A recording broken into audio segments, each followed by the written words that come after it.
Greetings, all. Today we're going to be talking about the comedy. Right? What is a comedy? We've already taken a look at the tragedies.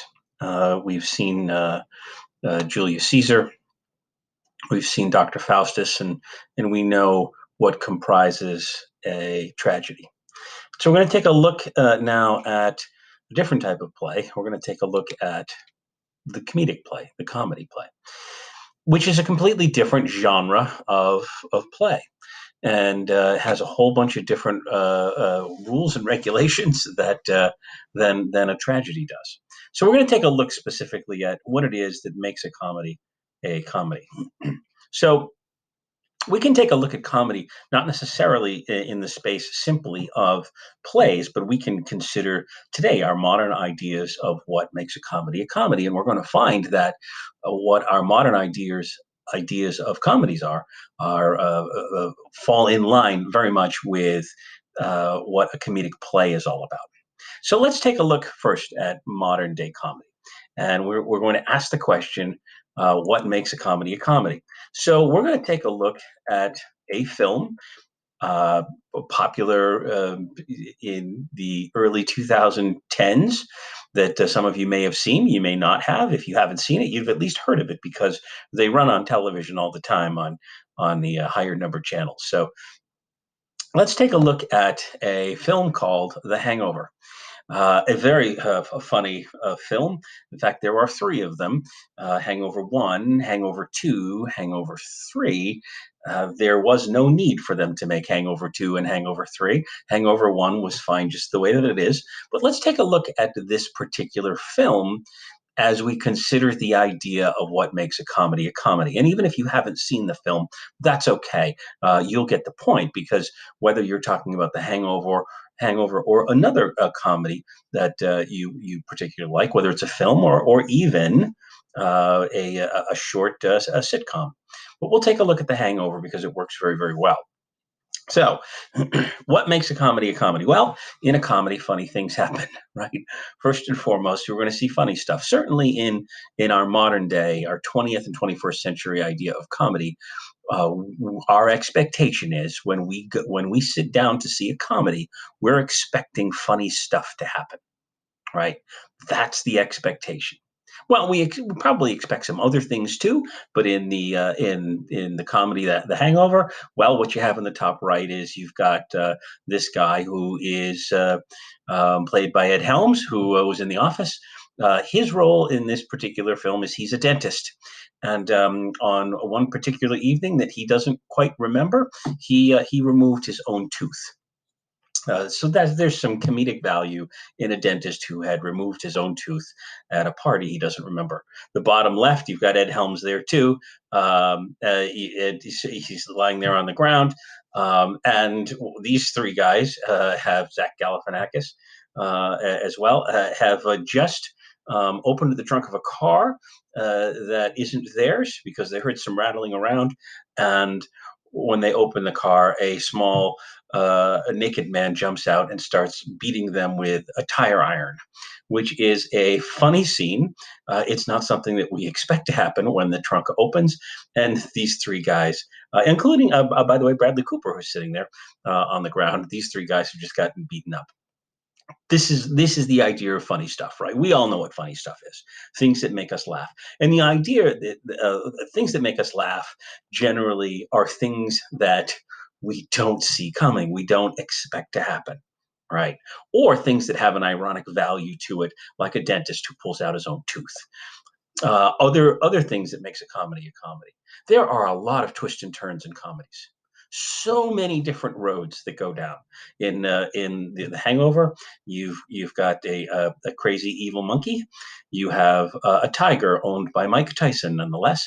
That is in this story, and you've also got this baby that ends up somehow in the hands of these three men as they are simply trying to find their friend Dougie, who it turns out is getting married the next day. So this group of friends had gotten together for a bachelor party weekend in Las Vegas, And they wake up the next day, none of them remembering, of course, what happened the night before. And Dougie is missing. Dougie is the groom, and they need to get him back for the wedding, which is now occurring, within 24 hours. And so here you've got all kinds of twists and turns that are happening in this particular film. What else do we see in a comedy? Well, there's a wedding, and certainly in The Hangover 1, 2, and 3, in all three of these films, there is a wedding that is supposed to be happening and ultimately does happen at the end of all these films. And the idea of the wedding, right? The wedding is the thing that unifies. It's the great unifier in the world, right? The folks in the Renaissance believed that, in a wedding, there was the perfect aligning of stars in the universe. So there's harmony in a wedding. And in a wedding, everything is unified, so everything is okay. And so what you'll see in many, many, many comedies, whether they're films or sitcoms, there's generally a wedding of some sort that ends these things because there's happiness in the weddings. In a sitcom, for instance, sitcoms are 23 minutes long each when you take out the commercials. And while each episode of a comedy isn't necessarily about a wedding, if you take a look at some of the grander comedies that have existed over the years, you'll find that frequently the arc of the story of that sitcom has a wedding happening at the end of the arc. So at the end of the season, many of them, whether you're talking about Friends, whether you're talking about Cheers, going way back now, whether you're talking about Modern Family, right? All of these sitcoms frequently have the unifying piece at the end of the season being some sort of a wedding that somehow, some way is being prepared for during the course of the season. It's a staple in the comedy, the wedding. And the other thing that happens in a comedy that we expect is that everything turns out okay when we choose to see a comedy. So right, when we go to a film, when we it's a Friday night, and you've decided, and we're not in a pandemic, and you've decided that you want to go out and see a film. There are all kinds of films that you can choose, all kinds of genres, right? You can opt for some horror, some just standard drama. Some superhero movies you could choose. You could choose a comedy, and basically you make the choice based on what you feel like watching tonight, right? What is how do you what is it that you're in the mood for? Well, in a comedy, you're in the mood for something that's lighthearted, and you know what to expect when you go into any one of those genres, right? You kind of know what's going to happen. The same thing becomes true of the Elizabethan era. All kinds of plays were being put on during Shakespeare's day in London, and of all sorts of types. Right? You had the tragedies, you had the histories, you had the comedies, and the various genres of plays would be being enacted just about every day in and about London. And you could decide, well, what do I want to go see today? Well, we're in the mood for a comedy. Well, let's go over to the Globe because they're putting on Merchant of Venice tonight. Or maybe you wanted to see a tragedy, right? And you said, well, let's go over to the Curtain because the Curtain is playing Dr. Faustus, and that's a tragedy. That's what we want to see. But so you made the same choices in the Elizabethan era that you make today, right? Our focus, though, is comedy. And we're going to take a specific look at the Shakespearean comedy, because while the comedy certainly has its own rules, essentially, that go with them, we know that Shakespeare is the great innovator. So Shakespeare likes to take every genre of play that he writes and put his own stamp, put his own twist on it. So we're specifically going to take a look at the Shakespearean comedy in this, because we're going to be taking a look at Merchant of Venice.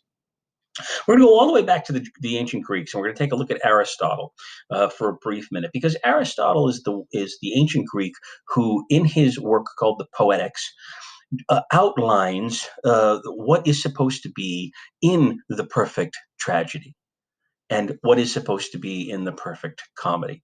And Aristotle spends pages in his Poetics defining what goes into a tragedy, because the tragedy is the highest form of drama written as far as the Greeks were concerned.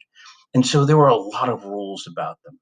And so again, he's got pages and pages. When it comes a time for him to write about what a comedy is and what belongs in it, Aristotle spends a significantly less amount of time writing about what belongs in a comedy.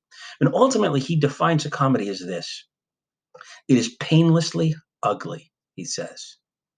Painlessly ugly. And what does he mean by that? Well, he means this: when we go see a comedy, we don't expect to sit down and have to work very hard. We don't expect to think very hard when we go see a comedy. It is painless for us, right? Because we don't have to expend a lot of energy thinking about it. Whereas if you go see a tragedy, you very well may have to, right? If you go see a you know a drama, a thriller, right? You've got to work for it. I think of the film that came out here in 2020, 2019, Knives Out, which is a wonderful film starring an ensemble cast, and you've got to really be paying attention through that film to try to figure out, because it's a mystery of sorts, who done it at the end. So you've got to work through it. But when we go see a comedy, that's not the case. It's painless for us. We don't need to work. And it's ugly in that, well, there's a lot of silliness that goes on in them. Right. And so that's what I think Aristotle meant when he wrote that a comedy, it's not as rich as a tragedy, and it is painlessly ugly. Now, in taking a look at tragedy, you recall that the plot line of a tragedy generally comes from something that is a nugget of history. There's generally some sort of a historical element in a tragedy. There's something in there that people are aware of. When we take a look at Julius Caesar, for instance, Shakespeare's Julius Caesar, right? Obviously, Julius Caesar is a historic person, and so Shakespeare builds off of that. When we take a look at Dr. Faustus, right? Christopher Marlowe uses some myth and legend around this Johann Faustus. So the characters that are typically in a tragedy come somehow, some way from what's in the minds of people, right? They are aware somehow, some way of either the characters, the characteristics, or the storyline, right? They've heard of this before. Romeo and Juliet, for instance, is a story that when Shakespeare puts it on, it's a story actually that Elizabethans would have heard of before. There's an Italian story that came out in the 1530s called Romeo and Julieta, and it's the story that Shakespeare borrows from. It's also the storyline that we read from Pyramus and Thisbe, right? It's a very common storyline. So tragedies come from a place. Comedies do not. Comedies come from fiction. Comedies come specifically from the brain of the writer, right? They devise the entirety of it. It's all unique material. The difference between tragedy and comedy, right? So you don't necessarily know where it's going to go. You know it's a comedy, so you have a set of expectations that it's going to end okay and it's going to be funny, but you don't know the how. Not necessarily true, right? Folks who went in to see Julius Caesar know the end. They know exactly what happens, right? It's merely about the acting it out, right? That folks go in to see. Comedy. Another thing about the comedy. If you recall, in the tragedy, right? In a tragedy, the typical plot line is that it's everything starts in order. Everything is okay, and it moves towards chaos, disorder as the play progresses, right? But the comedy line is completely opposite of that. It's flipped. In a comedy, it begins with turmoil, and in fact, turmoil ensues throughout most of the play. But what happens is, of course, in the comedy, that it ends peacefully and happily. Thus, the idea of the marriage, right? Because a marriage, of course, is great unity. So it's a flipped a plot line in the comedy than what we've seen in the tragedies, right? In the comedy, disaster ultimately is avoided, right? And let's just right. There's a celebration of life that happens too, certainly at the end, and thus the marriage as well. Multiple plot lines is something we're also going to see in these. Um, let's let me go back this way. Huh, pardon me. Courtship. Courtship is a staple activity in the drama. We will see an awful lot of folks who are falling in love with each other and getting together, and then struggling to find each other again. So there's an awful lot of courtship that we'll see in the comic drama. The young lovers who have to overcome obstacles. In the Shakespearean comedy, the other thing we're going to see is that women frequently control the narrative. They're actually controlling the men, which is kind of a flip of what the standard is, of course, right? In the Elizabethan day, the men are in charge, right? But not the case in the comedies, in the Shakespearean comedies. It's usually the women who are in charge, but it's very much happens in the background because the women, in order to take charge of the situation, generally have to do it dressed as a man. They have to put on the clothes of men to be able to fix things, to drive the plot forward.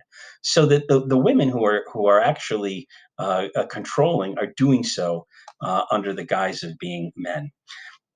This is something that's called a dislocated hierarchy, right? And you just think about that term, dislocated, out of order, and a hierarchy, which is something that we understand, right? There are hierarchies all throughout the world, right? There are all kinds of hierarchies, whether you're talking about the United States government, whether you're talking about a hierarchy that might exist in a church. If you think about a hierarchy that exists in our very school, right? We have a headmaster, we have a principal, and there's an order to things, right? And in a dislocated hierarchy, everything gets jumbled up and placed out of order. And in a dislocated hierarchy, women have control of men. The servants will have control over the masters. The masters may be unaware that this is what's going on, but the servants will frequently be in control. At the end of the comedy, however, everything has to get restored. Though the end of the comedy does not finish with the dislocated hierarchy still in place. At the end of the play, everything has to be unscrambled, and the norm of the day has to be reestablished. And so we'll see that at the end of the play, right? Everything gets restored because the audience who's leaving this play needs to feel fulfilled, right? And if the play ends with dislocated hierarchies, then the folks leaving the play may actually not feel fulfilled. They may walk away thinking, well, this doesn't quite feel right. Servants, frequently called clowns in the Elizabethan and the Shakespearean play. They are the lowest of the low class. If you think about the nurse in Romeo and Juliet, she really kind of fulfills the clown role. So does Mercutio to some degree, right? But and although that's a tragedy, right? But they're the lowest of the lows. They're used in comic roles and they frequently serve as a distraction. However, when you take a look at many of the things that the servants or the clowns say, you'll find a tremendous amount of truth in what they say. There's tremendous wisdom in the things that they say, although the other characters may not necessarily recognize it right away. But generally, as the play unfolds, you'll find that the words that are coming out of the lowest characters, the clowns, the servants, frequently have the most amount of wisdom in them. We'll see this in the play Merchant of Venice with old Gobbo and young Gobbo as well. Okay. Generally, in the Shakespearean comedy, you also have what he likes to use is these contrasting worlds.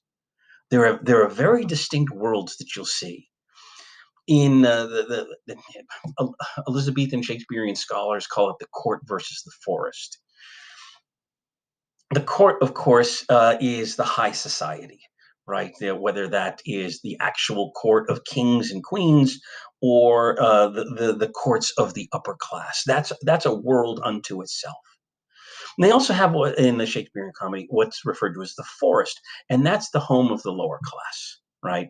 Which in a Shakespearean comedy is frequently depicted in a forest. If you think about A Midsummer Night's Dream, for instance, that particular play happens. You actually have to go out into the forest where that world exists. And what you see in the Shakespearean comedy is a contrast between these two worlds, these two lifestyles: high society, the lifestyles of the rich and famous, and the common man's world, the everyman's world, the world of you and me. In Merchant of Venice, we're going to see those two worlds in Venice and in Belmont. Venice will be the world of the common man, and Belmont is not. Belmont is the world of high society.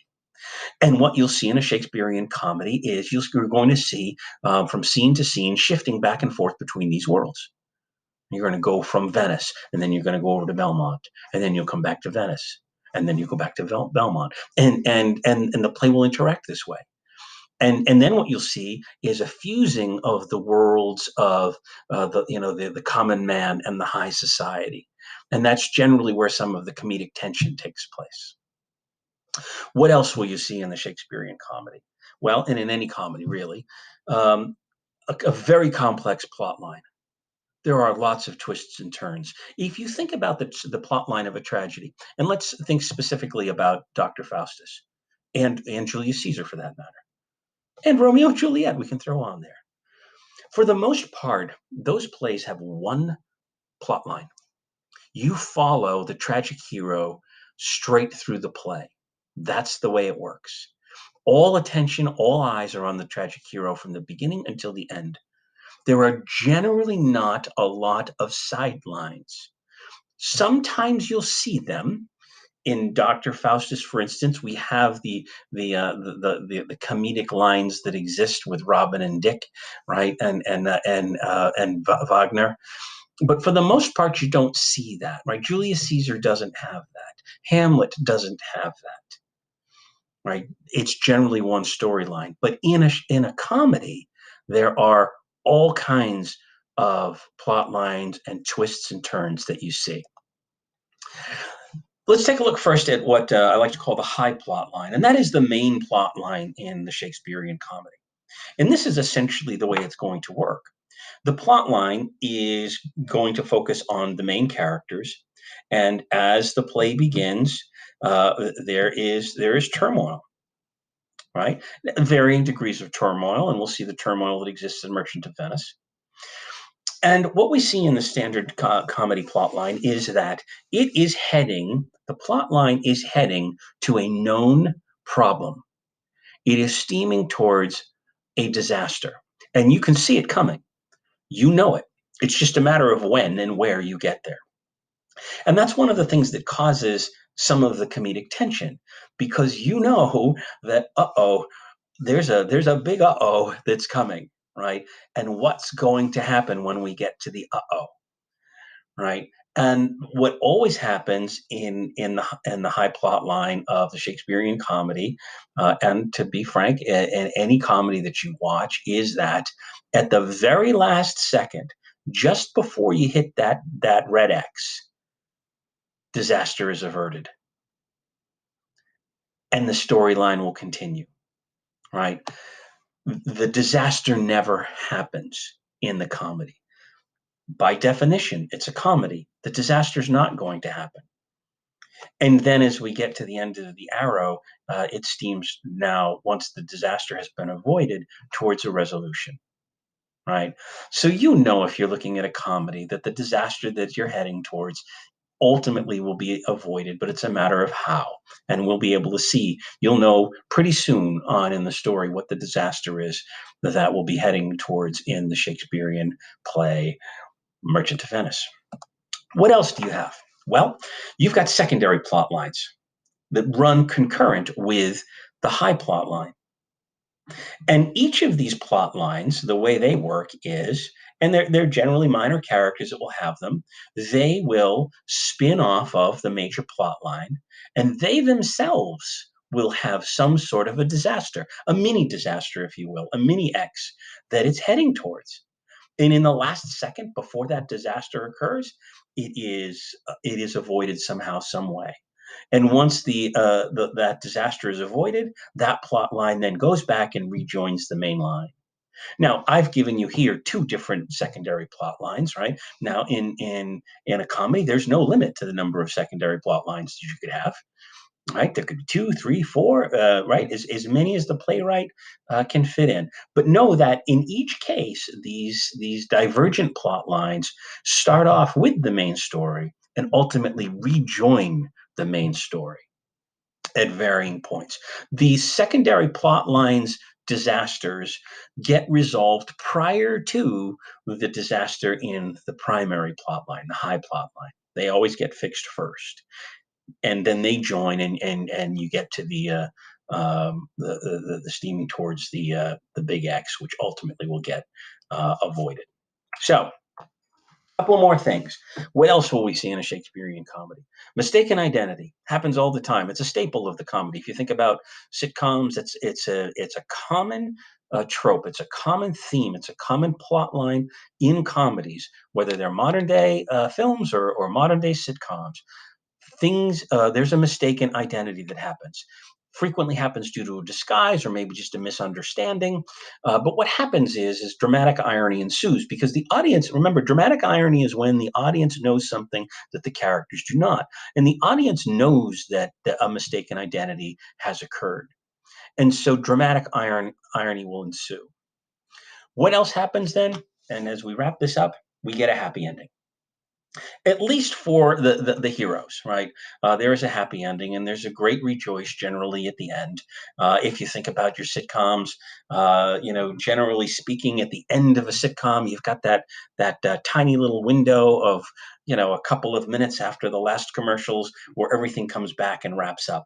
And in a wonderful comedy that just wrapped up its 11 or 12-year run, Modern Family, is wonderful. If you're a Modern Family fan and you think about how Modern Family works, it we've essentially just described it to a T, right? You've generally got the main storyline, but you've got all these additional storylines that when you take a look at the Modern Family episodes, each storyline essentially has the same problem, and they all get resolved at the very end, and then the entire family gets together, generally speaking, at the end of that story, right? It's very formulaic, but it works. It's tried and true, and it's worked for centuries and centuries, and we still see it working today in our regular sitcoms. The happy endings, at least for the heroes, and typically will involve a marriage, right? One of the things that disappoints me when I watch sitcoms is when they deviate from the standard, right? And they try to insert at the end of one of the episodes a cliffhanger for that gets resolved in the next one, and you end up watching your episode of The Office, and it doesn't quite feel right because Pam and Jim are fighting. And they tried this for a while in The Office, and there was, and folks tend not to like those episodes because it's not what we expect, it's not what we want. Ultimately, of course, Pam and Jim are just fine, but we like to see it tied up neatly at the end of an episode. So the Shakespearean comedy does essentially the same things, and we are going to, in our the next video lesson, we're going to take a look specifically at how Merchant of Venice works.